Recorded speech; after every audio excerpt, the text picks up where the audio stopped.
अस्सलामुअलैकुम dear readers, कैसे हैं आप सब। उम्मीद करती हूँ सब खैरियत से होंगे। तो बताएं पिछली एपिसोड आपको कैसी लगी और जल्दी से जाकर पिछली एपिसोड पे टारगेट को कंप्लीट करें ताकि मैं नेक्स्ट एपिसोड अपलोड कर दूँ आप सबके लिए। तो जो लोग वॉइस ओवर का कहते हैं, फुल एपिसोड पे वॉइस ओवर करना थोड़ा सा मुश्किल हो जाता है, तो जितना कर सकती हूँ उतना मैं कर देती हूँ, बाकी आप खुद रीड कर लिया करें और सपोर्ट करें हमें।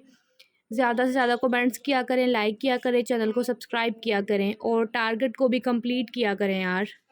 खैर चलते हैं अपनी स्नेक की तरफ। जिन्हें मोहब्बत होती है ना वो कभी आपको धोखा नहीं देते। जिन्हें मोहब्बत होती है ना आपसे, वो सिर्फ अपनी मोहब्बत के साथ ही सब कुछ करते हैं, कहीं बाहर मुंह नहीं मारते।